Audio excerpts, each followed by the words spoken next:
I'm Archbishop Mark Coleridge, and you are watching Q&A, question and answer for the Catholic leader.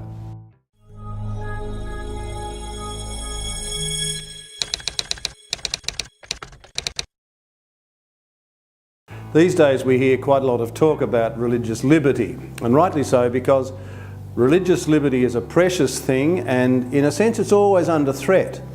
And in some ways it's under threat today, even in cultures like ours, Australia, where we so prize freedom. But what is religious freedom?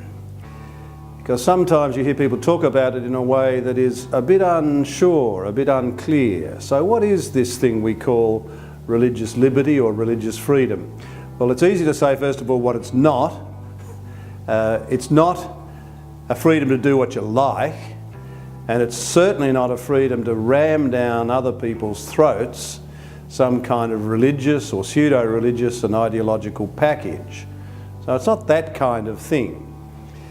Religious freedom means that I and you are free to make decisions about what matters ultimately in life, my life and our life, and then freedom to live my life, your life, on the basis of those decisions that I've made about what matters ultimately.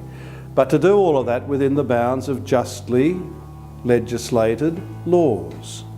In other words, religious freedom is never opposed to law, as long as laws are just. So a freedom to live according to my decisions about what matters ultimately in life within the bounds of justly constituted law. Religious freedom understood in this way is the exact opposite of totalitarianism, which in a sense is always the enemy and always destroys freedom of every kind. So we need to keep our guard up against totalitarianism. The horrors of the last century, fascism and communism, are not that far behind us. And we've only got to look at what happened there to see what totalitarianism does. So we need to keep our guard up against totalitarianism, always, which means we've also got to be very vigilant to make sure that religious liberty, that most basic human right or freedom, is not undermined.